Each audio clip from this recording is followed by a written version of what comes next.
Positive rotation.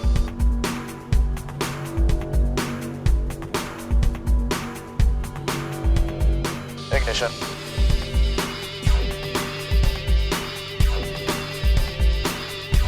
You guys have a nice flight. We'll see you back here.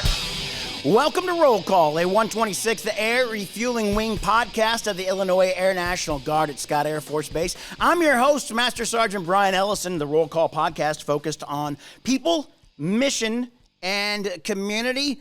If you're watching on Facebook, yeah, we're back on the video. Coming up, Tech Sergeant Sess White and Staff Sergeant Aaron Rodriguez from 126th Public Affairs talk about shooting grenade launchers and what led them to cross over to public affairs. Not only are you getting to see the video, you get to see this awesome stash for No Shave November, which will be gone tomorrow on the 1st. This weekend of December drill, there is a cookie decorating. There's cookie decorating during Saturday's lunch club at the DFAC. That runs from 11 to 1. We have the big 126th Winter Extravaganza. You can't say that word without doing that. You just can't. This Saturday is the big Winter Extravaganza from 3 to 6 at the hangar. We're celebrating the 72nd anniversary of the wing, the 95th anniversary of the 108th Air Refueling Squadron. This also gives us a chance to celebrate our 10th Air Force Outstanding Unit Award, and we get to welcome in and celebrate our retirees. It's free for all. It is free. Not meaning that somebody's going to show up and play the song Free for All, Ted Nugent, but it is free to enter for all. That includes family and the kids. They're all welcome. All this weekend, Military and Family Readiness has the Holiday Bazaar at Building 5046. They'll have toys, books, crafts, and, this is great. They have free trees as well. That's at the Holiday Bazaar this weekend during drill from 8 to 3. And if that's not enough holiday cheer for you, there's a holiday cookie exchange in Building 5000 in Building 5000 in room 131 at 10:30 on Saturday. And Sunday morning, the top three, they're doing a breakfast burritos as well. They'll be delivering those. Coming up in this week's Look Around the Air Force, the X-37B spaceplane returns to Earth after more than 900 days in orbit. Infrastructure experts see operations at Ramstein Air Base for insight on construction projects in Poland. And you're going to be happy to hear this. The Beast is retired.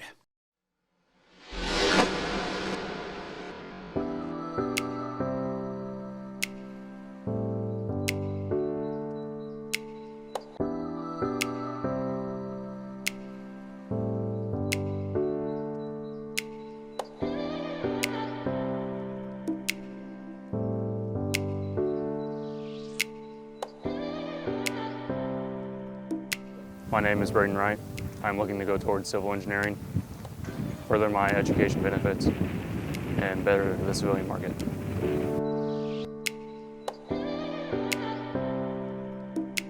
I'm Trini Romero. I'm in Security Forces, and I aspire to be a Security Forces officer.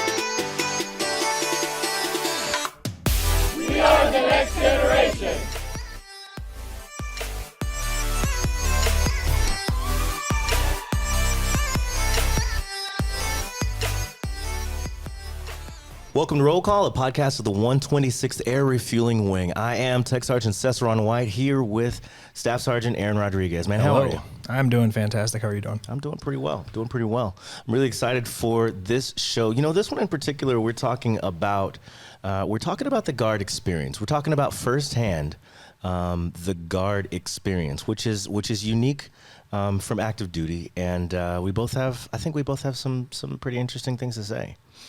I would hope so. We're going to find out. We're gonna learn today. Yes, we are. We're gonna learn today. So really, to start off, I'm interested. What brought you to the Air National Guard?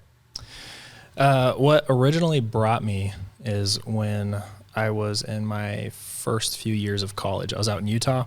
I got introduced to the idea that college is expensive. Yeah, shocker. And my dad, he was active duty. Yeah. I lived the life of the military brat. Okay.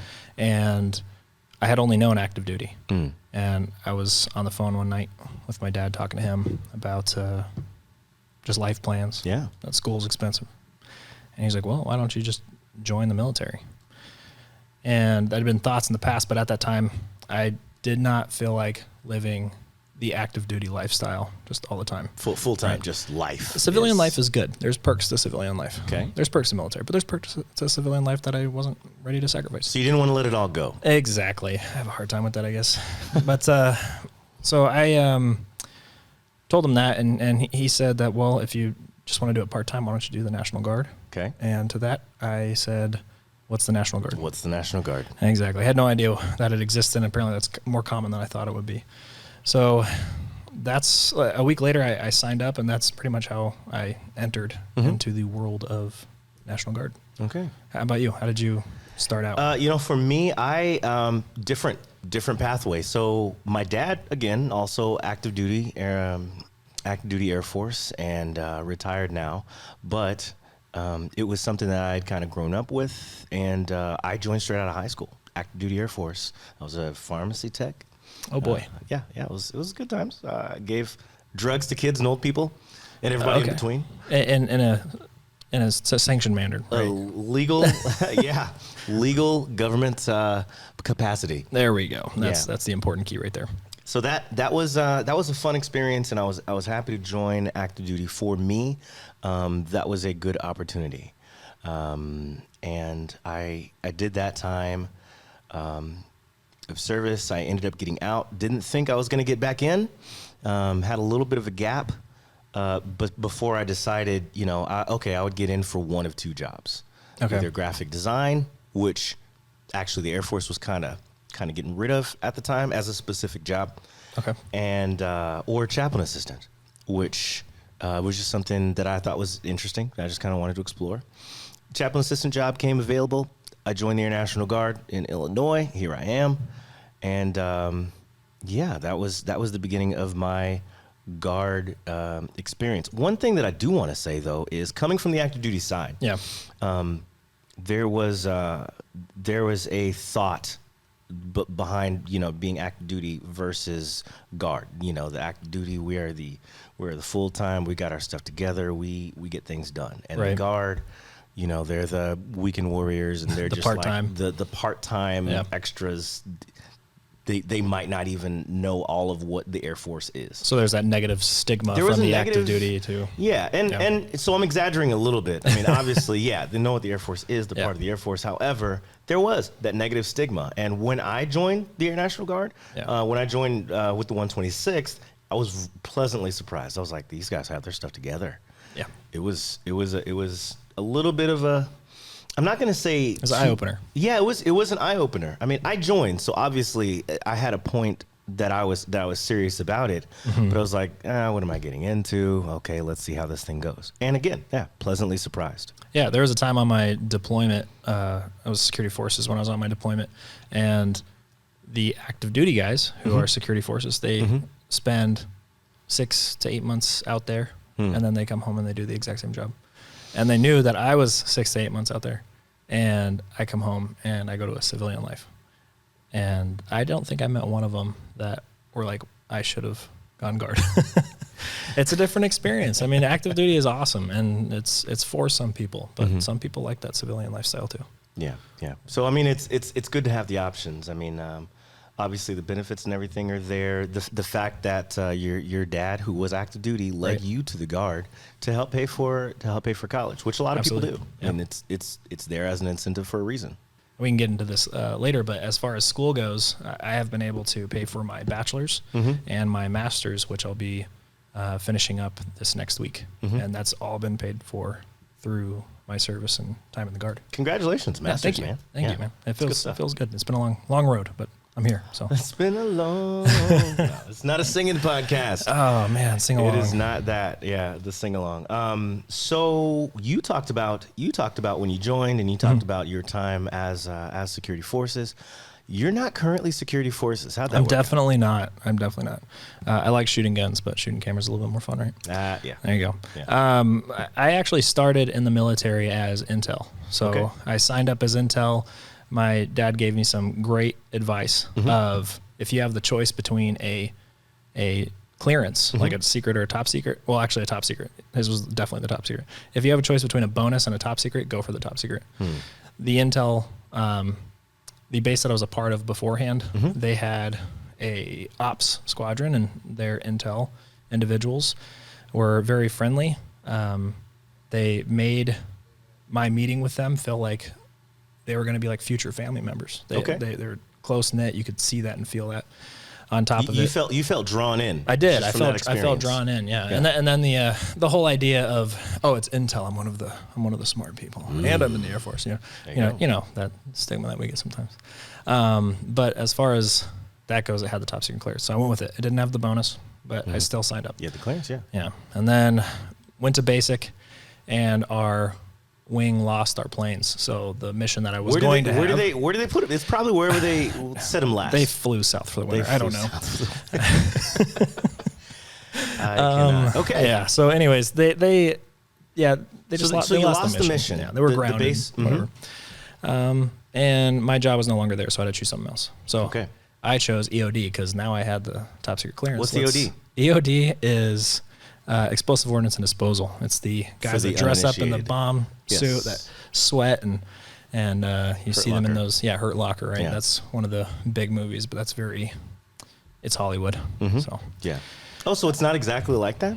no, you definitely don't pick up explosive ordnance that are buried in the ground by the wire. Not to mention, I think The blue wire is safe. I know that because I've seen is enough the green movies. wire, blue wire, black wire. I don't know. It's one of the colorblind, wires. it's fine. Yeah.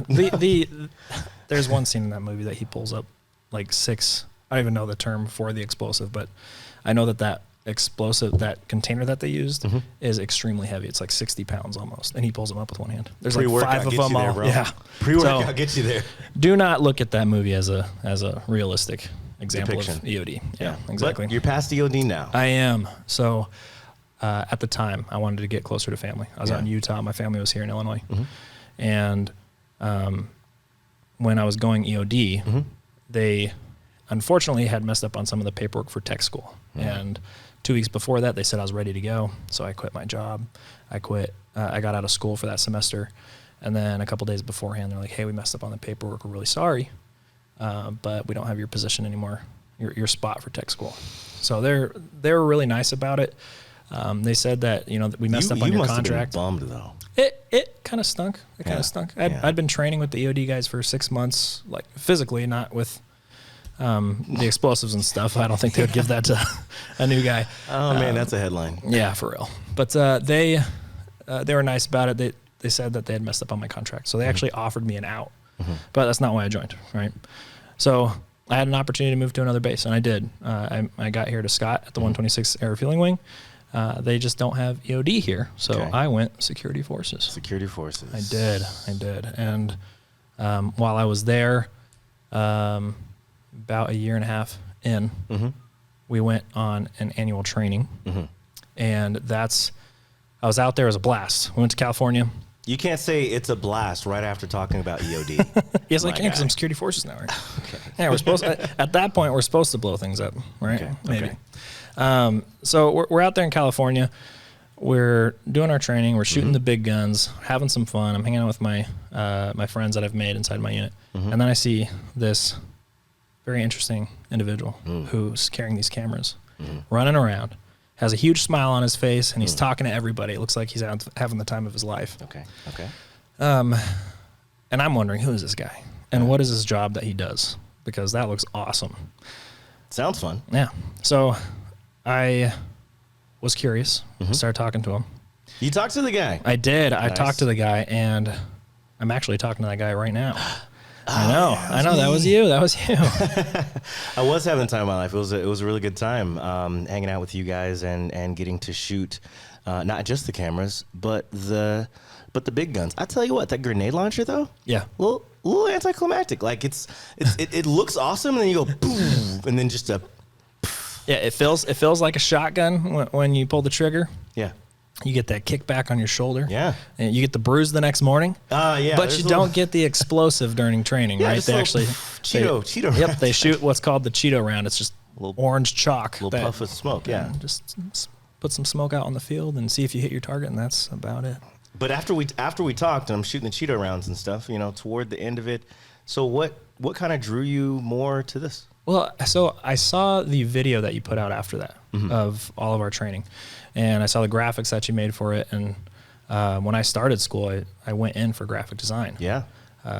And that's just something I've Kind always of been aligned interested with in. something in you. Right. Yeah. Just that creative side of me, and nothing against security forces. You can have a lot of fun in security forces, but it's limited in creativity, right? Well, yeah, it's not a creative field. Exactly. Different mission. So that having that creative angle was a real Yeah. drive for me. So I started looking into switching over and went through the rest of my time with security forces for my first contract. Yeah. And then got accepted in your guys' office. Now I'm here with you, and it's been a blast ever since. It's been a blast. There you are A with blast. the blast I like again. the blast. Yeah. It's So been I a was great blasting. time. So I got out and I started blasting now. Yeah, man, you've been a good fit. You've been a good asset, I think, to the office. I think we've been happy to have you, and it's mutually beneficial. I appreciate it, mutually man. beneficial for sure. It's been good here. My coming into the public affairs because, like I said, when I got into Guard, I got in as a chaplain assistant. But I'm a photographer, civilian life. Okay. And so every time we had drill, I would come downstairs from the upstairs chaplain assistant office, talk to them about gear, talk shop, talk cameras and stuff. And eventually, I ended up talking to then public affairs officer Major Hauser. She was a major at the time. Okay. Who I said, "Hey, do you have an opening here?" Yes, Yeah. we do, actually. And then I talked to Sergeant Stevens, and he said, "Yeah, we can use a videographer." And I tell you what, I'll even back up because before I asked if there was an opening, I noticed how at formation, when we're in the hangar and we're all in formation, right? We see these guys walking around, just like what you were saying. See these guys walking around, and they're not in formation. They got a little bit more freedom, and I was there for a purpose, but it was kind of appealing seeing them walking around getting coverage of the event, right, rather than standing at parade rest or right. attention. Exactly. So I ended up talking to one of the guys, it was Sergeant Hayes at the time. I said, "Hey, so you guys just kind of walk around and get what you feel is important?" He's like, "Yeah." That's pretty much it. That's all. And then from there, I said, "Do you guys have any openings?"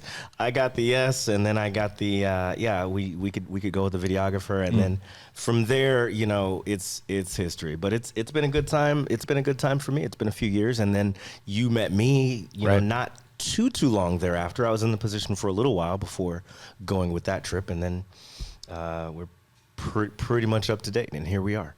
Yeah, that's awesome. So your photography beforehand, how long were you doing that before you joined I was public affairs? I was doing it a few years Okay. beforehand already, and so I'd been building my business outside of here.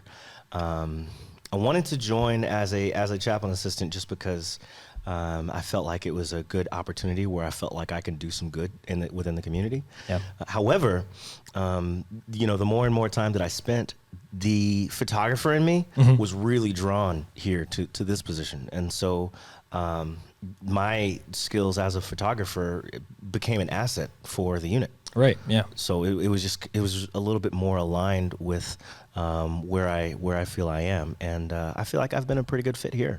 That's good. No, you definitely have. So, thanks. You're because I've seen the stuff that you do on the outside. I've been a part of some of the jobs that you do. We shot a wedding together before Exactly. you joined public affairs. We shot two weddings together. Yep, 2 weddings together. Yeah. So I mean, I've seen your products that you put out, and they're impressive. So yeah, when you came into here, I'm sure your photography was just like you said, it was a huge asset for the shop. It was an asset, but it was actually double-sided, a double-edged sword, because although I brought something to the table, Right. the Air Force sending me to Department of Defense training for being a broadcaster, being a mass communicator, it brought me up another level, which also helped on the civilian side. Yeah. So your story with being paid for college, I also had some additional training that the Air Force sent me to. Right. They paid for that. They paid for me to go. Obviously, it's tech school, but I was able to take those tech school skills into my civilian. It's highly transferable. Oh yeah, absolutely Highly transferable. Yep. The world of mass communication, right? That's kind of where public affairs falls into in the civilian sector. The world of mass communication is so broad, and if you are one of the people who focus in on one of those sections. Focus. See what you did there. Aha, cameras. Listen, when you focus in on one of those areas, you can use that in several different ways in the private sector. Yeah. And that's just how mass communication works. Everybody needs communicators. Yeah. Every business does. So Yeah. it's a great career field. And for me, I got my bachelor's from, I got my bachelor's for mass communications. And then like I said, I'm about to get my master's, but that's in strategic brand communication. Okay. All right. So integrated marketing is another term for it. Which I feel also is an asset here. It is. I feel like it's helped me understand why we communicate the way we communicate with the public. Yeah. Right. It's helped a lot in that manner, but it's also it's opened my mind up as far as where we can go with our abilities, because the individuals in our shop, we're very well balanced. We have someone who is really good with video and camera. We have someone who's really good at writing. We have someone who's good with graphics. I think we're pretty well balanced. Very shop. well balanced. Yeah, absolutely. Because I have, and you have, right? I mean, you've probably experienced this too, but I know for me personally, being a part of several different shops and career fields, one thing that I've noticed in every single one is that it felt like family. Yeah. There are people that you find inside of your shops that become family members. Yeah. And the Guard itself, I mean, how many people do we have in our wing who are literal family members? Literal family. Right. Actual blood. Yep, So and generationally spouses, and siblings. generations. Absolutely. Yeah. I mean, I guess your spouse is not your blood, but there's a bond. There is a bond. Yeah. But then on top of that, the people that you meet. Who are not blood, but become family. Very close. Absolutely. Yeah. That's one huge benefit that I've gotten out of this wing in particular. Yeah. I would say you, sir, are like a brother. Oh, thanks, man. From You're like another a brother too. mother. Yes, definitely. Definitely another mother. Same uncle. Uncle Sam. Oh, man. Okay, Arkansas. All right, this is getting confusing. Okay. No, but yeah, people who are not but become family, and yeah, I think that's very true. Honestly, what I would hope, and it's not necessarily everyone's story, but what I would hope is that everyone can have a good military experience. Oh yeah. Unfortunately, that's not everyone's story. Unfortunately, some people find out that they might not be a good fit for the Air Force, or they might find that their job is not necessarily a good fit for them. Right. But the good news about that is, you and I are both examples. You can cross-train into something that does fit you. Yes. And align with you better. Yeah. So that's why we have career advisors. That's why we have our internal folks and mentors that should, in theory, be able to guide you in that direction. So that's the best case scenario, and that's what I would hope for anyone's experience. Absolutely. Unfortunately, it's not everyone's story, but there's opportunity for it to be the story. So, yeah. In the military, I wouldn't say it is for everybody, but I think that everybody who wants to be a part of the military can find a position that's for them. Can find, yeah. Absolutely. And a lot of us find, good, strong character growth and, can become a better and well-rounded person for a lot of people. So I think it's net benefit everybody who got the chance to listen to this, we want to thank you for doing so. We appreciate the opportunity to be able to share our stories with you, and we hope that this has helped those who are maybe on the fence of joining the military. That camera right there, those people? Yes, you guys. Right. All right. Well, everybody, thank you for listening. We appreciate the opportunity that we got to, share our stories with you. We hope it helped out in some kind of way. We hope you got some entertainment value from this as well. Until the next time. Until we meet again. Until we meet again. It is not a goodbye. It's until next time. With your look around the Air Force, I'm Staff Sergeant Khadijah Slaughter. The X-37B orbital test vehicle is back on Earth after spending more than 900 days circling the globe, conducting a wide range of experiments. The unmanned, reusable spaceplane carried a service module into orbit for the first time on this latest mission, expanding the number of experiments carried out for organizations like NASA and the U.S. Navy. One successful test included harnessing solar rays outside Earth's atmosphere to transmit power to the ground. Another experiment looked at the effects of long-term space exposure on seeds, as NASA works on space crop production for interplanetary missions and permanently inhabited bases in space. A delegation of Polish infrastructure planners are taking home ideas for U.S. basing efforts in their country. The planners visited Ramstein Air Base, Germany for an orientation to get insight into U.S. operations and capabilities. The Polish planners are developing what's referred to as a Ramstein East capability that's part of a larger effort to build future infrastructure, potentially accommodating up to 20,000 U.S. troops in Poland. U.S. Air Forces in Europe says the effort comes at a time when civilian and military leaders on the continent are facing increased pressure from Russia's invasion of Ukraine. Basic trainees are now getting a taste of Agile combat employment in their 6th week of training. The old Basic Expeditionary Airman Skill Training, or BEAST, is retired after running for 16 years. The new concept is called Pacer Forge, and it focuses on the concept of multi-capable airmen. It's a fast-paced, 2-day set of flexible, results-focused scenarios that promote information seeking, teamwork, and decision-making. Colonel Jeff Pixley, 737th Training Group Commander, says Pacer Forge is not a rebranding of BEAST, but rather a reimagining that gives basic trainees their first opportunity to put warfighting skills learned earlier into practice. And that's your look around the Air Force. The combined federal campaign is going on now through January 14th. CFC is the world's largest and most successful annual workplace charity campaign, with almost 200 CFC campaigns throughout the country and overseas, raising millions of dollars each year. Pledges made by federal, civilian, postal, and military donors during the campaign season will support eligible nonprofit organizations that provide health and human service benefits throughout the world. And you're asking, is there an app for that? Yes, my friend, there is an app for that.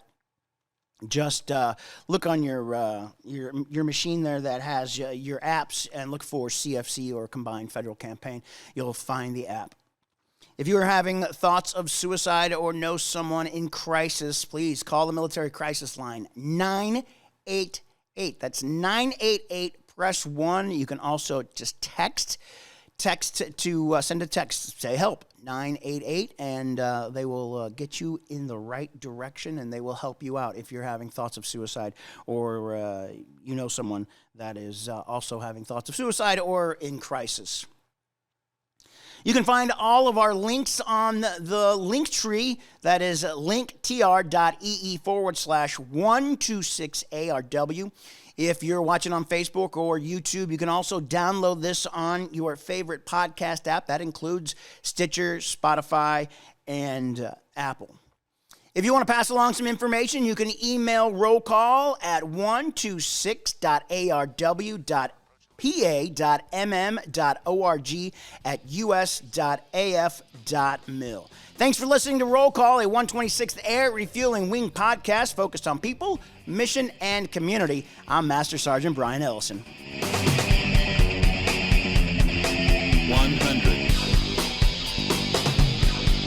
50, 30, 20, 10.